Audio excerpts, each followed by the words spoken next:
Welcome, guys, to another episode of Game Ni 90, the podcast, and we are back. Premier League is back, and guys, welcome to another show. This is going to be a great one. I can already smell it, and I'm your guy, man, Stevo. Vic Niko na my Maswama, partner. how have you been, man? It's been a long 2 weeks of the international break, but Mhm. finally we are back. How are you, man? I'm doing good. hmm Um, Finally, the international break is over. Your nightmare, we are done with it. We are now What have ready you for the What have most you been up to? entertaining league. Um, on weekends at least I got some time to do what? Enjoy, relax, no stress. At my team won, lost. You know, looking at the fixtures, international. But all in all, I'm doing great. I'm glad that we are done with another week, and yeah, Premier League is back. Let's get it. Nice. I think we just dive in directly to the Premier League games for this weekend, starting with the early kickoff. That is Tottenham against West Ham. Give me your initial thoughts of this game, Steve. Now, before I start making any predictions, the game week 8. There's one thing I usually know that happens after international breaks. Either some teams lose their momentum, some players run out of form, others now kickstart their form. Um, some clubs also change in terms of their form. Some will start to lose, some will start to struggle. But on in all, we'll look at the Premier League in week 8. And the first fixture is Tottenham versus West Ham. Now, previously, Tottenham were shocked by Brentford. They conceded their losing goal, the last one. They lost 3-2 to Brentford. And West Ham were able to get a win against Ipswich. And I had predicted that they would win because this was a much wanted win for West Ham. So personally, I think this is going to be an even fixture. West Ham will try to get the points. Tottenham on the other side will try to get back to their winning ways. Looking at the squads, how are the squads looking, Vic Maso? The scores are still solid. The first thing you should know is that West Ham, they are still unbeaten on the road, surprisingly. 2 draws and 1 win on the road. Tottenham have had mixed results this season. Remember, they collapsed against Brighton in the second half. And even their coach, he questioned their mentality of Tottenham. And it will be a very interesting fixture. Remember the saying of among football fans, never back the early kickoff. You know that one? The Of early course. kickoff, it always has a lot of surprises. And Son will be back to this game. He has been injured for a long time, but will be back now. And also Richarlison is also a doubt for this game, but I think Son will play. And that will give a much needed boost for Tottenham. And for my prediction, I think Tottenham will win this game. Yes, they say never back the early kickoff, but I'll back Tottenham for this game. So I'll go with Tottenham 2, West Ham 1. Is this a derby? No. Yeah, it's a London derby. Mm-hmm. And the funny thing, all West Ham's away games, they have been in London against Ipswich, and all the games they have played away from home. They have been derbies. So this is also a London derby. But I'll go with a 2-1 win for Tottenham. Okay, personally, I think considering that Tottenham Hotspur is at home, I think they'll try to come out stronger in this fixture. Um, West Ham United, They don't have anything much to lose because I think for this fixture is going to be a difficult one for them. But they'll try to see if they can get the points. So I foresee a draw. Funny thing. I don't think Tottenham will be able to go past the line, but they'll be so aggressive in getting the win. And West Ham United will be resilient enough to get the goals and to be strong defensively. So I think I'll go with a 2-2 draw for Tottenham versus West Ham. Okay. Let's see how that goes. Then the next game, so Tottenham versus West Ham was the early kickoff.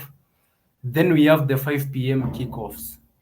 There are a couple of them, starting with Fulham against Aston Villa.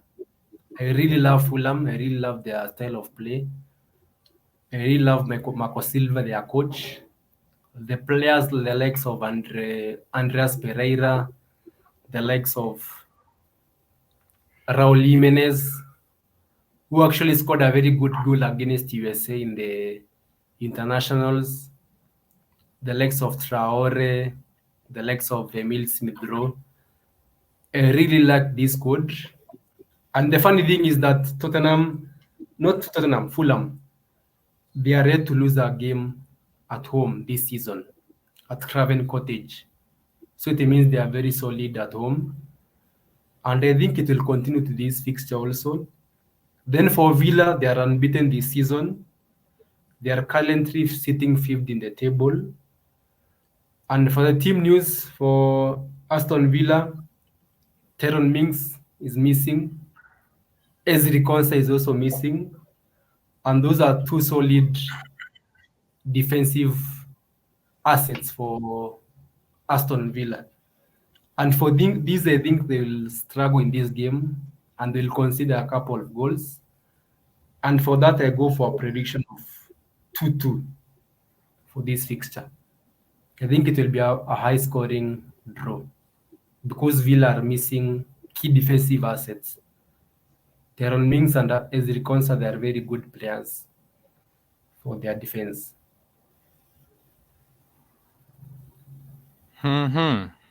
Fulham. So far, it's been looking good for Fulham.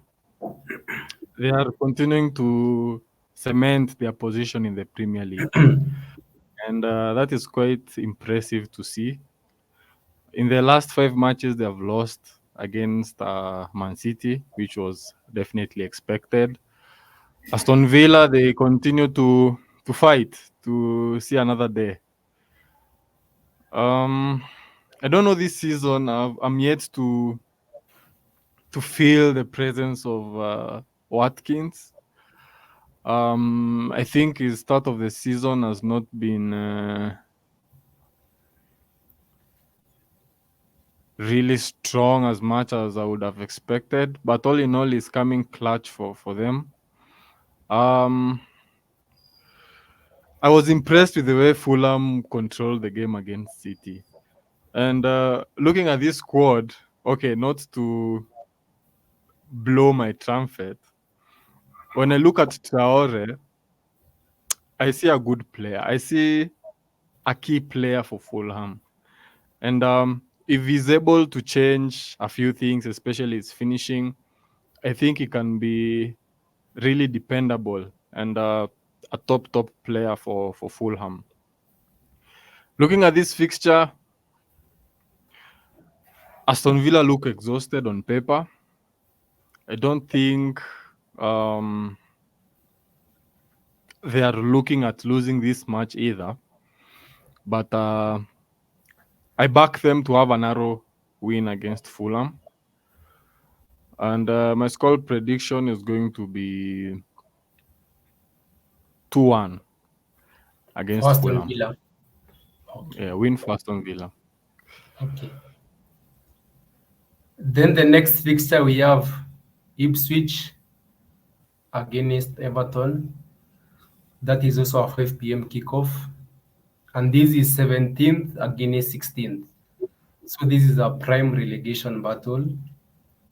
And Ipswich actually they have shown that they can score against anyone, but they can also concede against anyone. And it is also the first meeting for these sides in over 20 years. 21 plus years they have not met in the Premier League. And for Everton, they are still winners away from home since December 2023. And I really want Ipswich to survive this season. I really want them to be there next season. But I can't see a way they win this match. I think it works like a draw. It speaks like a draw.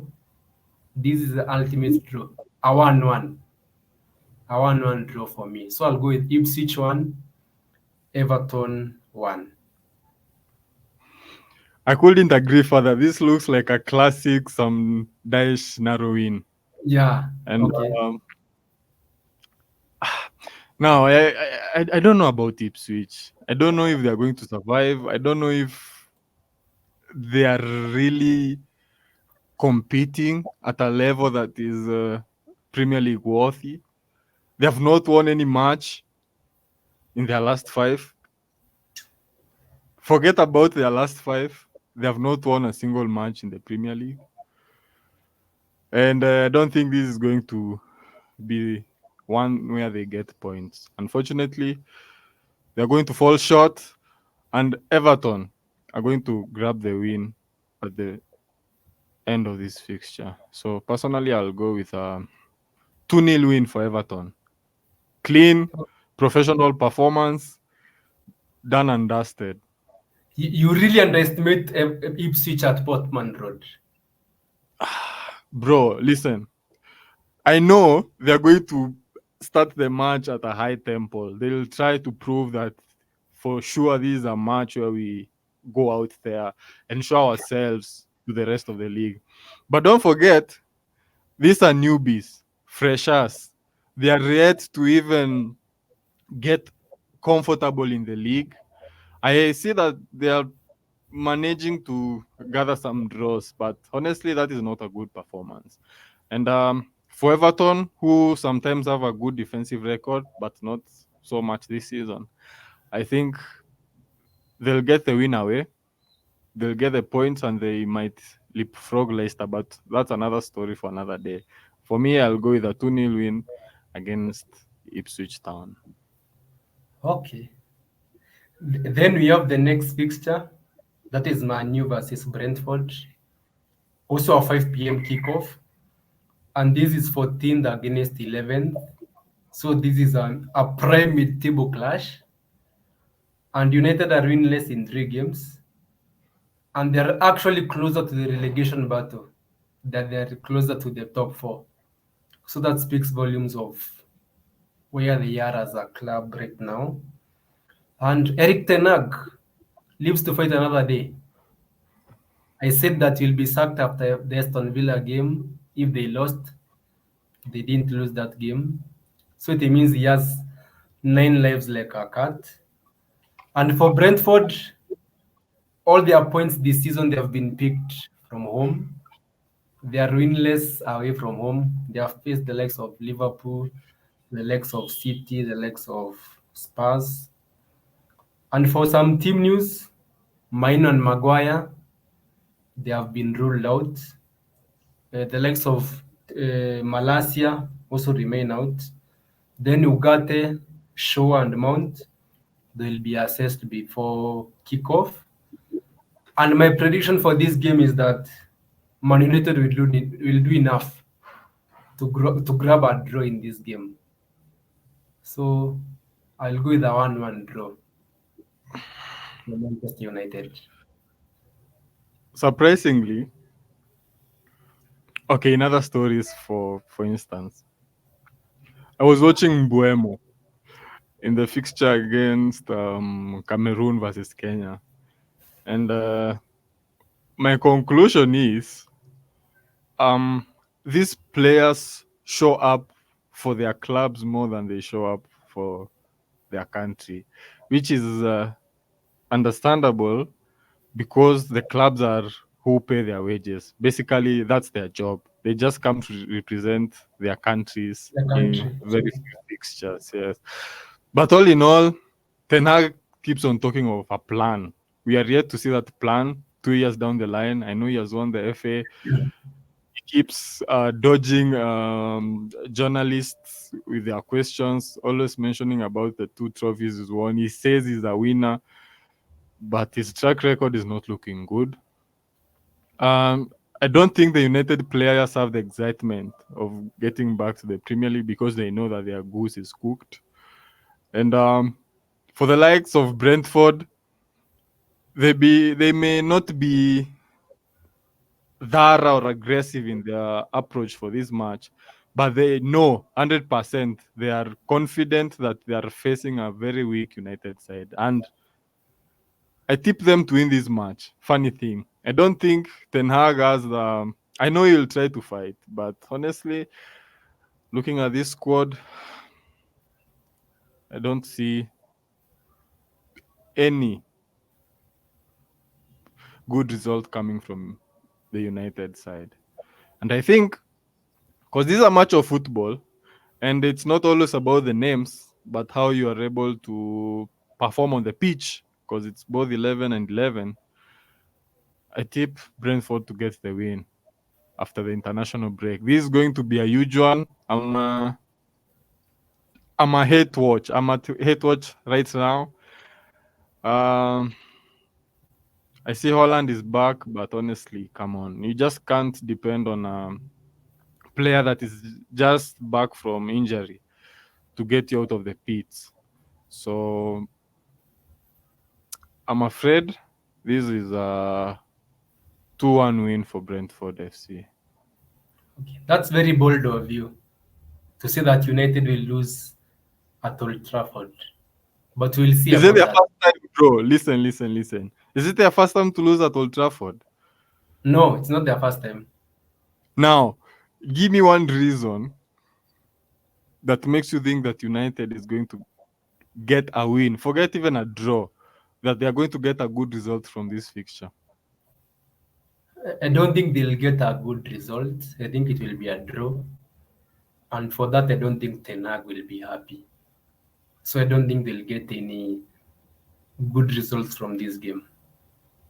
For United, a draw is as good as a loss. So I'd rather just tip a Brentford win on this one. And I think it's going to be a shocker because it might be a high scoring match considering the poor form of United. But let me keep it as noble as possible. I'll go with a 2-1 win for Brentford. Okay. Then we have the next fixture, Newcastle against Brighton. And this will be 7th against 6th in the Premier League table. And Newcastle, they are very strong at home, actually.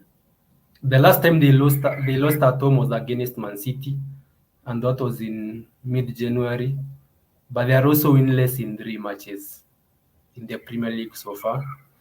Then for Brighton, they mounted a very good comeback in their previous fixture against Tottenham Hotspurs. And this will be a good confidence booster for them. But the problem with Brighton that they are conceding goals for fun. They have conceded 8 goals in their last 3 fixtures. And for the team news, Isaac will be in contention, but Callum Wilson will not be risked. I don't think will be risked for this fixture. Also, Trippier will not be available for this fixture. Then for Brighton, Estopinian and Enkiso, they arrived late from South America.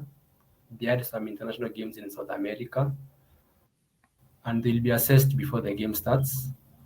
My prediction is that this game will be a very high-scoring game, and I think Newcastle will be too strong for Brighton. So I'll go with the Newcastle win for 3-1, a 3-1 win for Newcastle. And Isaac will get on the score sheet for this game. Now, here's the thing. If Brighton play their high line, trust me, they're going to lose. And not by 1 or 2, but by several. But the good thing about Brighton, they don't fall back. However much you score against them, they'll try and see how good they can play their game and probably get a result. Especially what we saw against Spurs last week. That was a very impressive second half. And personally, I fail to understand how the move of Joel Linton from a forward to a midfielder is not talked much about. What do you think of his performance as a midfielder? I think he's one of the most underrated players for this squad. He holds up the ball very good, and his supply is also good for the forwards. He's a solid player for Newcastle. And Yeah, above everything, he's a team player because how he's he's a playing, he defends nicely, he assists the forward, he distributes the ball. So I think he's doing all the basics okay. And the return of Isak, my goodness. I had this guy in my fantasy league and he was bringing in the points before everyone could realize it was too late. But I'm glad that he's back and he's going to get the goals, of course. Isak is he's a good striker. I rate him highly. And for this match, without even saying further, I think it's going to be a 3-2 uh, in the favor of Newcastle. I think Newcastle will win this match, and it's going to be an entertaining fixture. I don't think we'll fail to enjoy and see the goals as they occur. So it's as simple as that. Newcastle will get the win, and let's look out and see what happens. Then we have the next fixture. That is Southampton against Leicester. Also a 5 p.m. kickoff. This is 19th against 15th. Southampton still winless this season, but for Leicester, they grabbed their first win the last game against Bournemouth.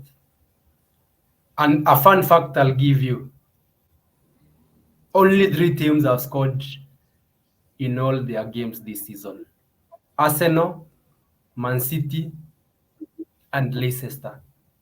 No other club has scored in all Premier League games this season. But the problem I have with Southampton is one: they're making a lot of defensive errors. Against Bournemouth, they made a lot of defensive errors. Against Man United, a lot of defensive errors. Against Arsenal also, a lot of defensive errors. And I think this will haunt them also in this fixture. Even looking at their squads, Leicester have more Premier League pedigree. The likes of Jamie Vardy, the likes of Aaron Ramsdale, the likes of James Justin, the likes of Wilfred Didi. This is a solid Premier League team.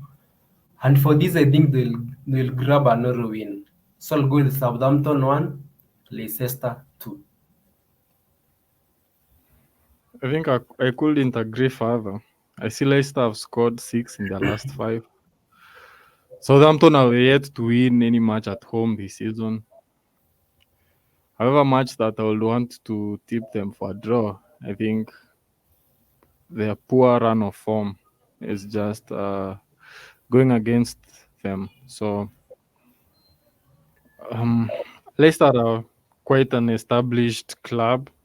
Actually, I find it crazy how they managed to win the Premier League. Remember, but that was history. And in this fixture, especially against a poor side Southampton, I don't think they'll be able to contain this attacking side of Leicester. I'll go with a 3-1 win for Leicester. I think they are going to show their might in this fixture, and it's going to be a confidence booster moving forward. Okay. Then we have the other fixture. This is the late kickoff. Bournemouth against Arsenal, a 7:30 kickoff East African time. Bournemouth were beaten against Leicester in their last fixture, and they wasted very good chances actually in that game. And the main problem with Bournemouth is that most of their points Actually, the last wins for Bournemouth, they have come against sides in the bottom half, and they are winless against sides in the top half in 11 games. And this is a mentality problem for Bournemouth. Then for Arsenal, they overcame Southampton. Remember, Southampton scored against them first, but they won 3-1 in that fixture. And I think they'll continue their good form here. For the team news, Arteta said that Saka's injury is not serious and is hopeful that he'll play. Also, Havertz will be assessed.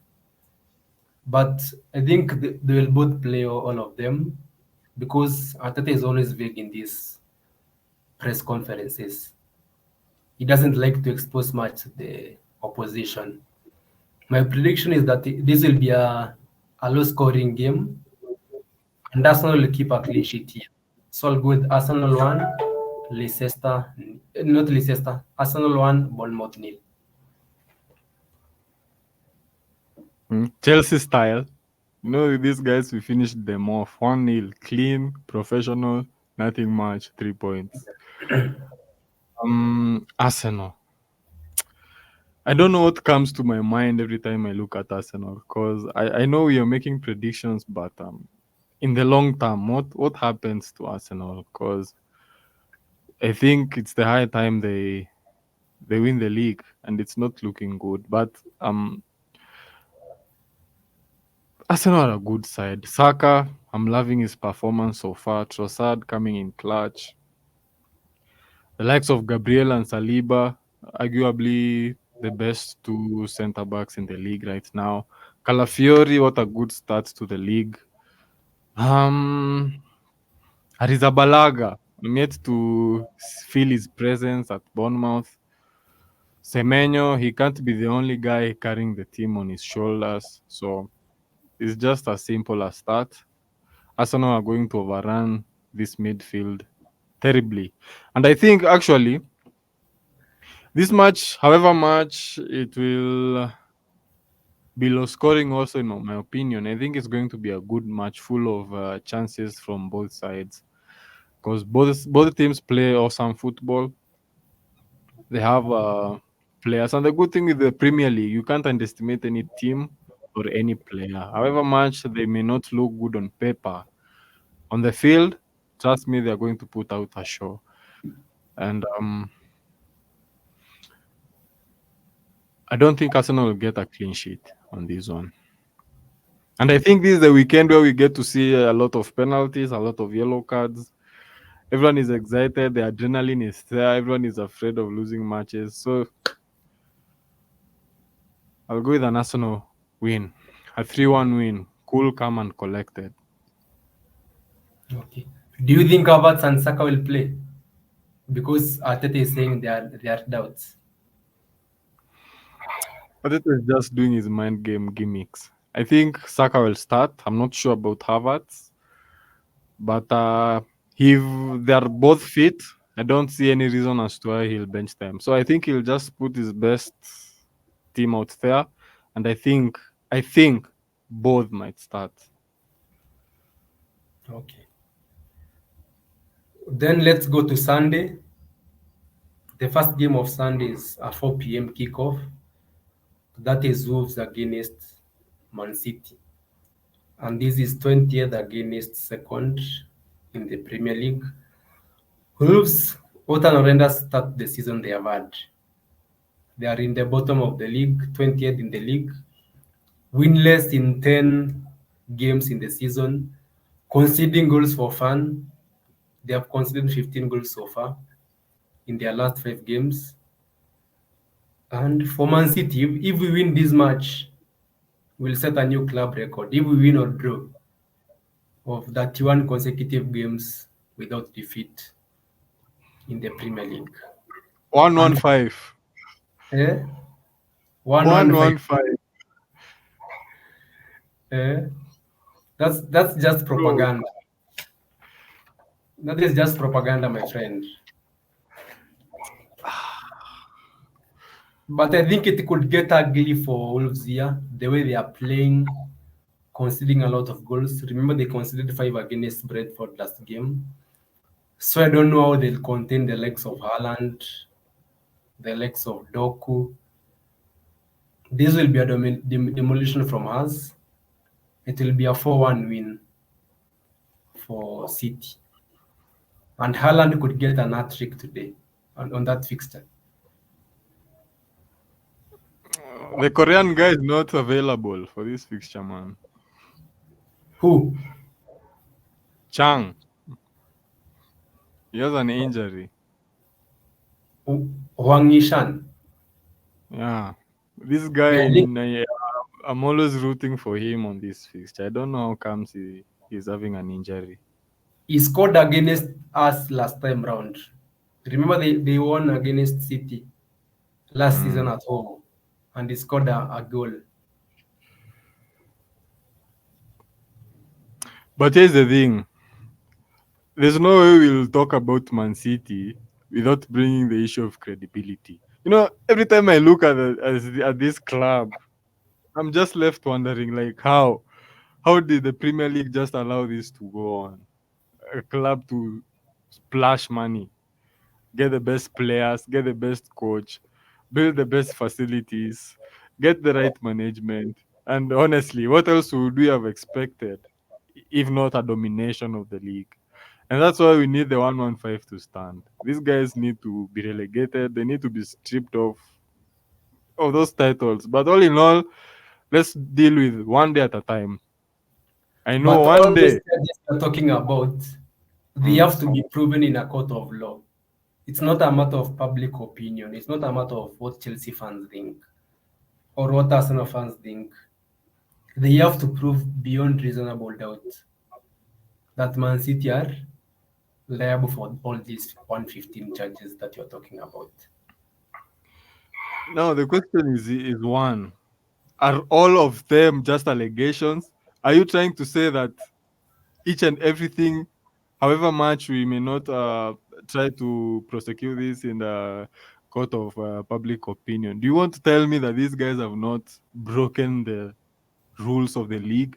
Like, honestly, we are not talking. I'm not saying this as a Chelsea fan, but rather as a football fan, because it's evident, plain black and white, that over the past 5 years you guys have broken the financial. It's just bare minimum. But you have to prove it though. You can't just say you have broken rules. It has to be argued in a court of law, as I was saying earlier before. And actually, one of the charges is there's some money that you guys have received, not from selling of players or from other revenue sources from the club, but as a sole investment. Yani a one time, hey, wait until those charges are just put into the limelight. You still have to prove charges. I know it's going to be a tough court case, because one, we know that you guys have already come up with the best lawyers in the world. See what I'm saying? Where's the credibility? That's why I'm trying to say you guys are trying to stitch issues using the money factor. And I know, lawyers are just any other kind of professional. They'll try to win the case on behalf of their client, however much they may see a violation or not. We've been here with Everton. We've been here for all those years. Points deductions, almost going to the relegation, but nothing, not even one sanction has been placed on Man City. That should say a lot. Is it because you guys are Premier League champions? Who knows? But let's wait and see until the tail end what happens. But in this fixture, I think Man City is going to overwhelm Wolverhampton Wanderers. It's not looking good for them this season. I think they might be relegated, but if everything goes well, they might finish. Best finish is going to probably be number 16 or 15, but it's going to be hard to even get to grasp those points to win those fixtures, because there's no any weak opponent in the Premier League.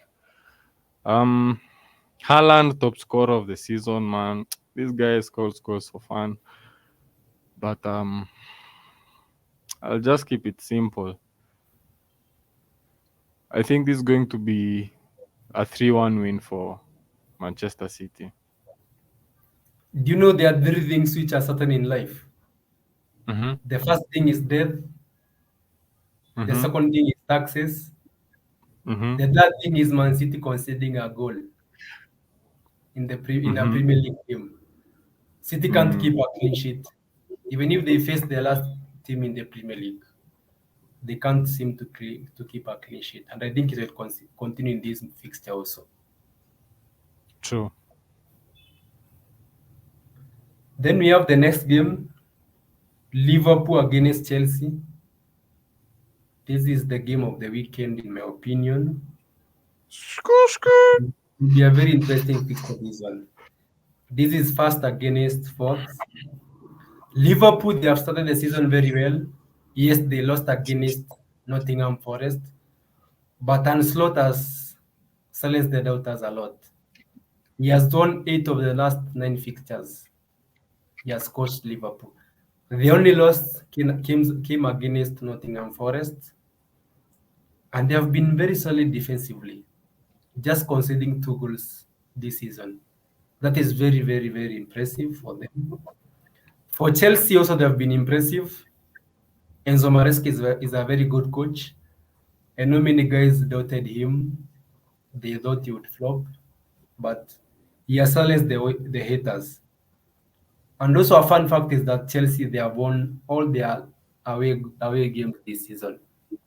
All their 3 away games this season.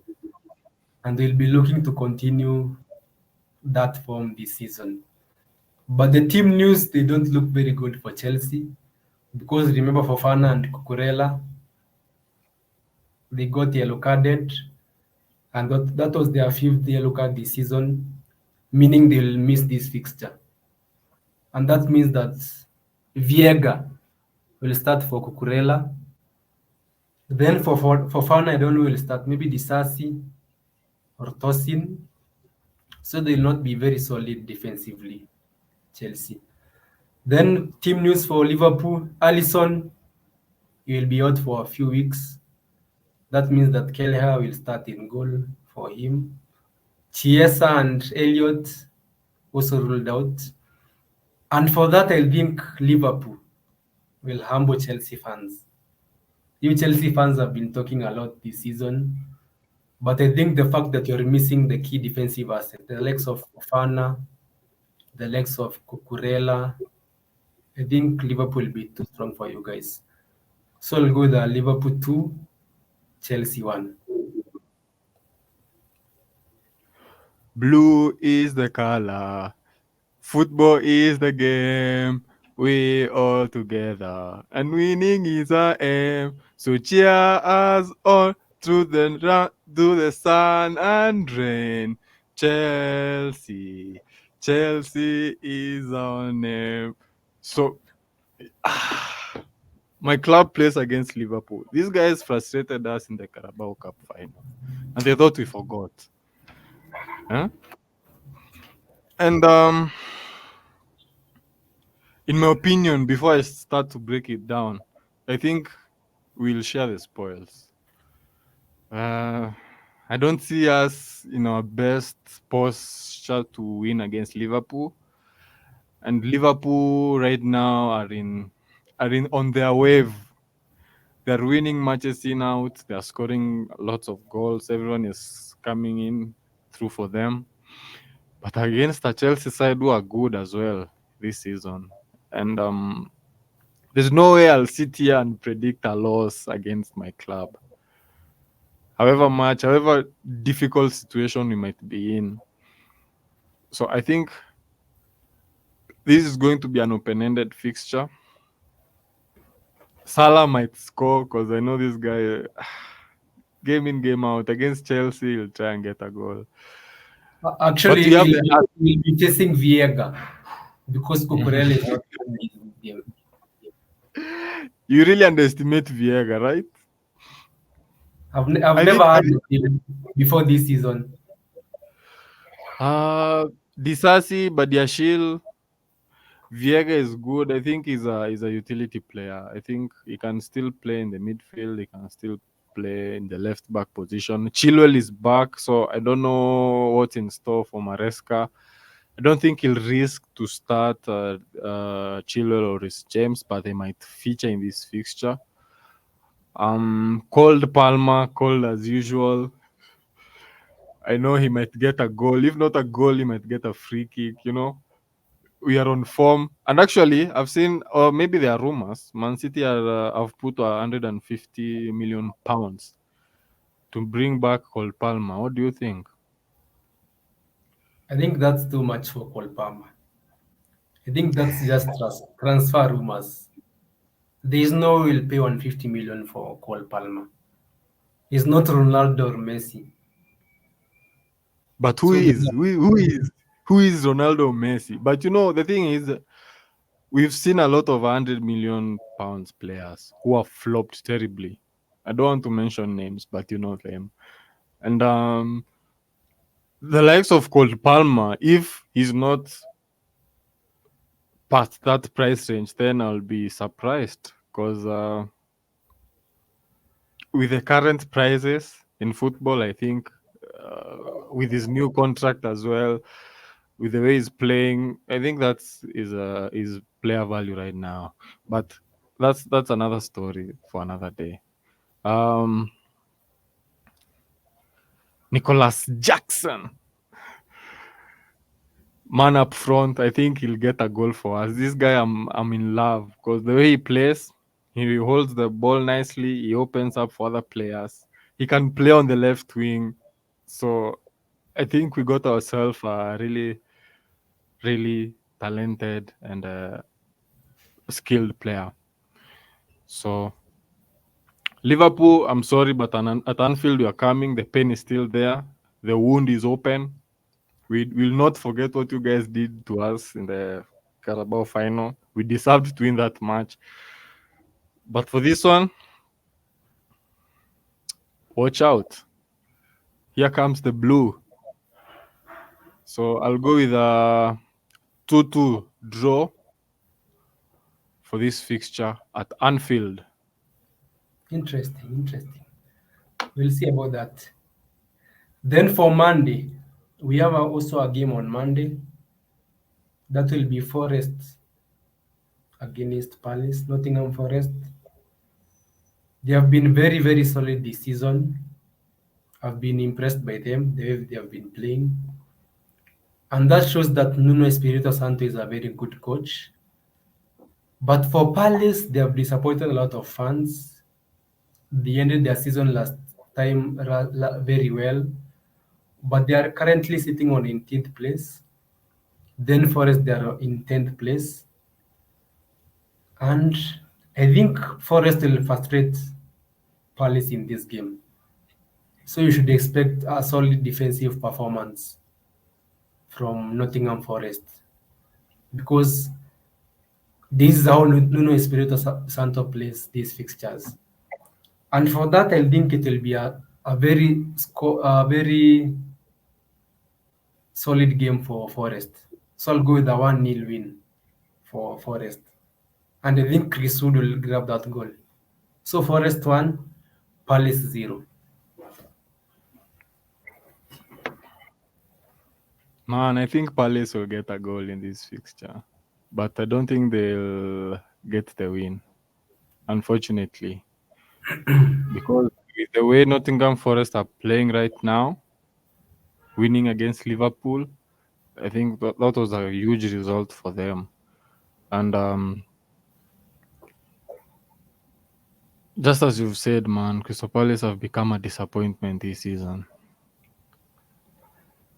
The last fixture they won was not even in the Premier League. It was against Queen's Park Rangers In the League Cup. in the League Cup.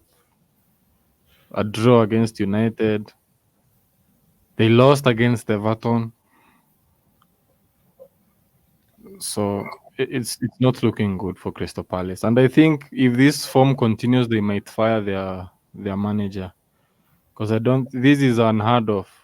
They've never been in such a relegation battle, and they are looking to still remain in the Premier League. So Nottingham Forest will get a win. I think it's going to be a 2-1 win. I think Crystal Palace will get a goal, but they won't get a win.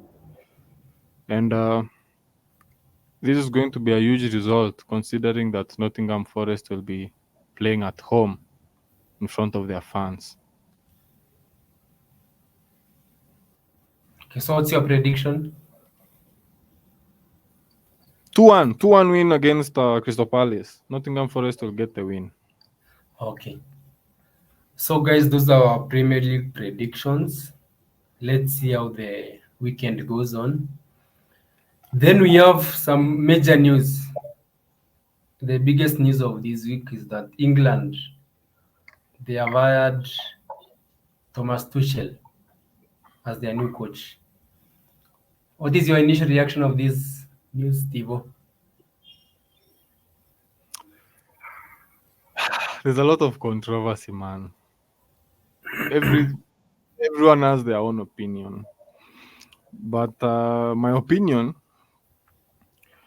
I think Thomas Tuchel is a good fit for England. It's high time that England realize their potential. They have the best squad on paper, but they have never been able to get a manager since 1966, when they last won their last international trophy. They are yet to realize that English dream, England. And the funny thing about it, the reason as to why people are complaining about the Tuchel appointment, one, he is German. It doesn't sit well with English fans, considering that they think now that Premier League is the best league, arguably in the world, that they deserve to at least have an English manager, because believe that England is the home of football. And Thomas Tuchel is a winner. He has proven himself. He has a good track record. And I think he was the right fit for that job, to go down and make clear and precise plans. Tuchel does not beat around the bush. If you are poor, you don't get to feature in his team. So I think he's going to reorganize the whole football team at England, and probably they'll get the win. I don't see any other international squad with a team like theirs. So the manager was the missing piece of the puzzle. But I think English fans are just going to just sit back and relax.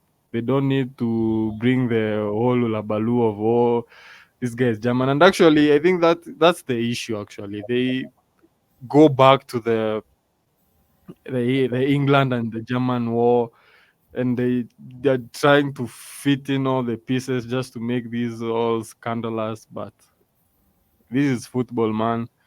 We know no boundaries, and yeah, all I can say is all the best to Thomas Tuchel. Let him go there and see if he can win the trophies.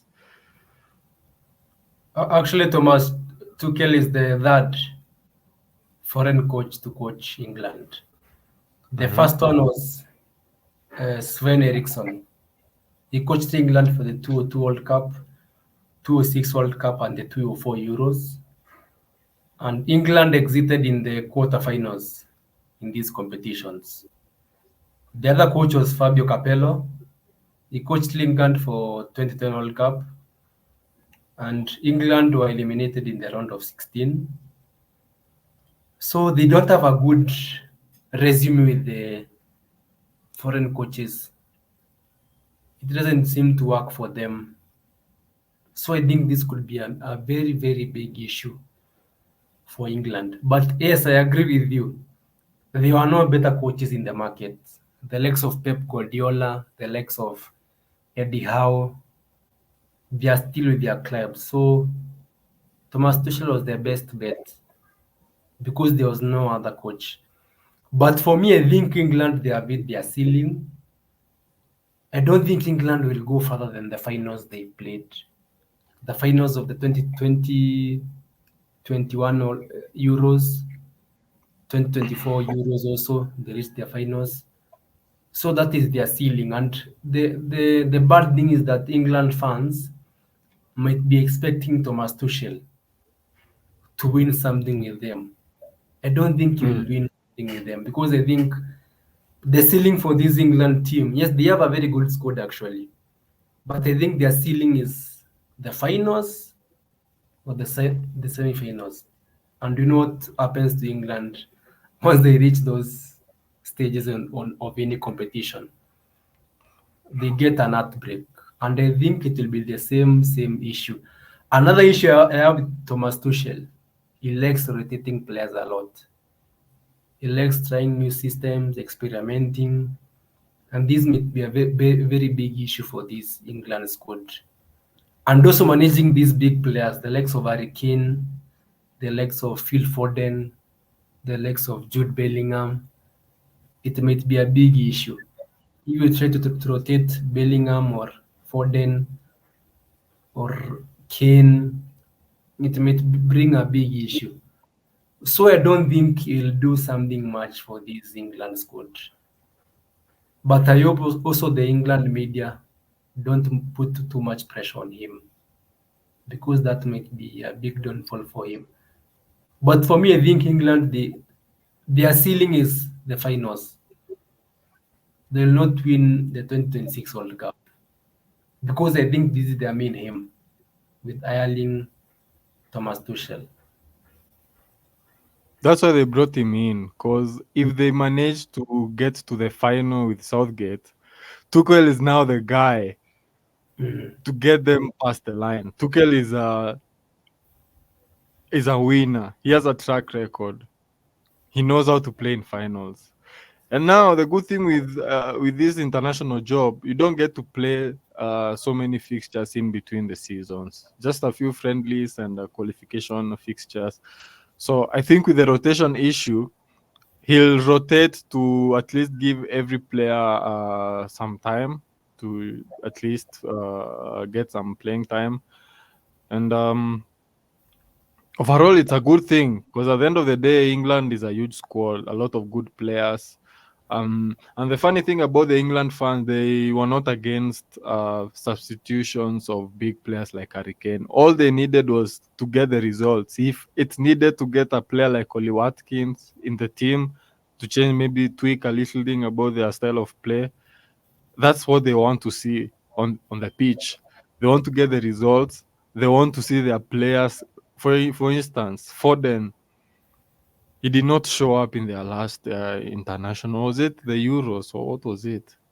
Yeah, the Just Euros. immediately, yeah, immediately after his good player of the season for Man City performance, he was not able to show up for his national team. And it all falls down to tactics because at the end of the day, you have players like Bellingham who can still play in the same position as him. And I know Tuchel is the right guy. Harry Kane has played under Tuchel. I think in his first season, he was top scorer for Bayern Munich. And I also guess for the league. But I think he's a good fit. Just as I said, it was the missing piece of the puzzle. And I'm looking forward to the next fixture. I think which will be in November, so that we can see his first lineup and probably his formation and see if he really means business with this England job. And the good thing is we'll be seeing him in our Premier League fixtures. He'll be coming to scout on his players. So I think it's also a good thing for the league. He's back. And also Chelsea, man. You know, this is our guy always. Always once a Chelsea, always a Chelsea. So I'm rooting for this guy. And the other good thing is this guy is hardly influenced by management. You know, the likes of people like Ten Hag who are puppets under their club managements who just follow direction. Unlike Ten Hag, Tuchel is quite straightforward. He likes and loves to manage his team and his and his technical team as well, basically managing his dressing room. So he'll not want interference, probably from the external noise, the likes of Jimmy Carragher and all those pundits. So I think he'll just stick to business. And personally, I think this is the time now we should look out for England, because England are a good side. If you see them on the pitch, how they played again with Southgate, the football was awesome, but they couldn't get the goals. They couldn't go past the line. So I think this is the eureka moment. They'll get all they have been wanting to achieve. Okay. My opinion is that England should have gone for a developmental coach, maybe under 21 coach. Even the last coach they had, the interim coach, Lee Carsley. I know he's not. I know he's Irish, but you know England and Ireland, it's like brother and sister. True. Yes, I know they lost against Greece. That was a very disappointing loss for England. But I feel they could have stuck with Lee Carsley, because if it has not worked for the foreign coaches, I don't think Thomas Tuchel will make a big difference. But yes, let's see. Let's give him time. Let's see what will happen in the next few months for him. Okay. Do you want to talk about the Klopp situation? Klopp, what happened to Klopp? He's now the head of football for Red Bull. Oh yeah, I saw those news. Yeah, Klopp is a very good fit for them. I think if Klopp was in the market, they could have opted for Klopp. If Klopp was in And the market, also, they could have opted for Klopp rather than Thomas Tuchel. But now he was picked by Leipzig, and Klopp is a very good manager, and I think he'll take Red Bull to the next level. what about this being the last season for Pep Guardiola? Maybe he'll renew his contract. He might renew his contract. I can see I can see how you are afraid you are. You know, as soon as he leaves, the cake crumbles. You know So that. I wonder where he will go, because he was heavily linked to this England job. So I don't know where he'll go. And the Personally, USJ I job, okay. think, You know, the USJ job has been taken by Pochettino. The England job has been taken by Tuchel. Spain or so, maybe Germany. Maybe to be a German coach. I don't think. Maybe let's see. I think Pep will be the next exit from the Premier League. His buddies, the likes of Klopp and Tuchel, they've left for other bigger roles. Actually, now I think it's expanding. You know, and considering that he has almost achieved everything at Man City. Actually, nowadays when I look at him, there's no that excitement, because he knows he'll just win the. There's no stress. There's nothing he needs to do as much to win the league. So I know he's confident in that. All he needs to think about is now his future. And Especially with I the think, World Cup. I think he wants to win the World Cup a lot. yeah, That so must he might choose to go the national team way, or also some other football role, management role out there. So I want to see what happens as soon as he leaves City.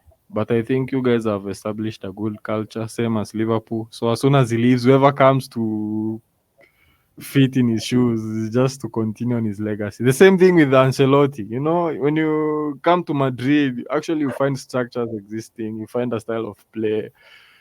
So I think that's the way.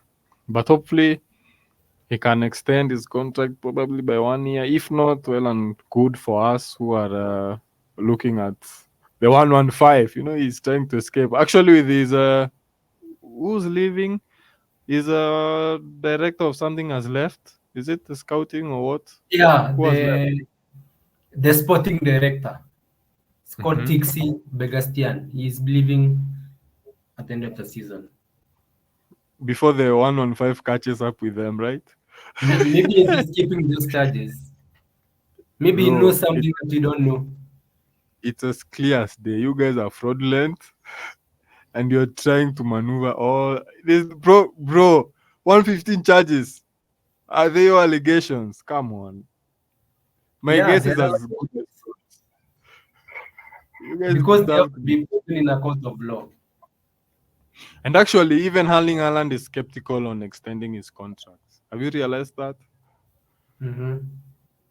The Why? wedding bells. Ling, ling, ling, ling. Because he knows he's not sure of either if Guardiola is going to remain as City coach, the 115 issue as well, or 130. You know, we are not even sure it might be 130.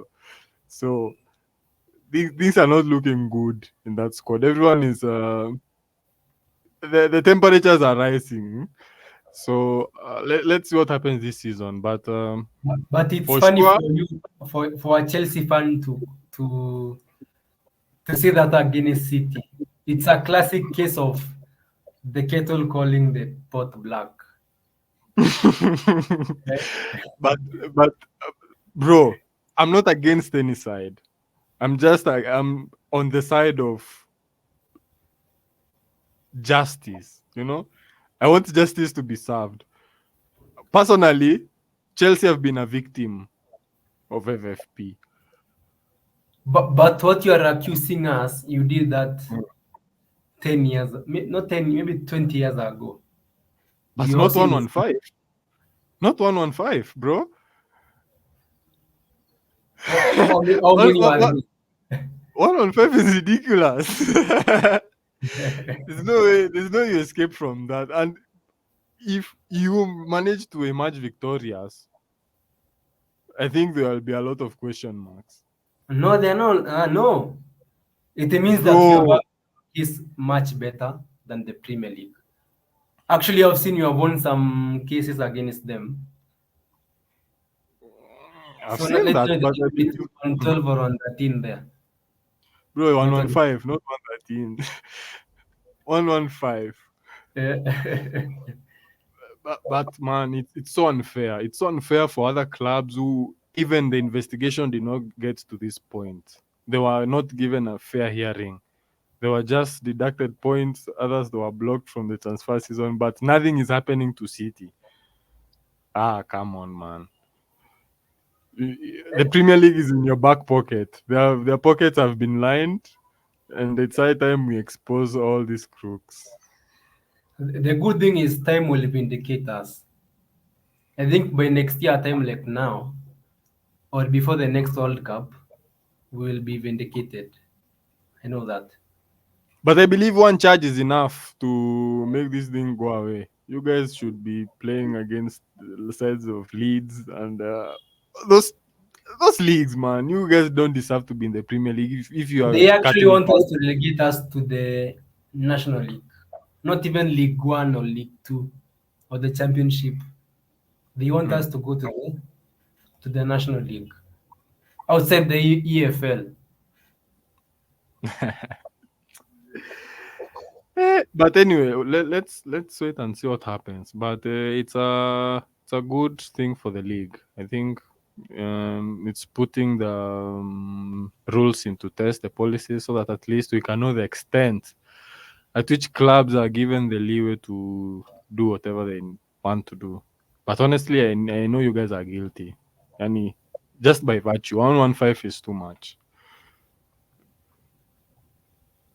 Okay, we'll see how that goes. Let's give it time. So I think that was it from the Game 90 crew. We're always on IG, on X. We are also live on YouTube. Our episodes go live each and every weekend, so look out for all episodes. We always put out content, trivias. We also want to bring in new guests. So in case you want to become a guest on our show, just comment down on the comments and we'll make sure to reach out to you. And anything else, Vic Maso? No, it's just to say bye bye to the fans. I hope you have a good Premier League weekend. I know everyone has missed the Premier League after a long 2 weeks, but finally we are back. And let's see how the weekend goes. And all I can say is that pray for Chelsea because they might get humiliated against Liverpool. So, yeah, see you guys in the next one next week when we review these Premier League predictions. And yeah, from Vic Maso, I just say adios. Man Stevo, peace.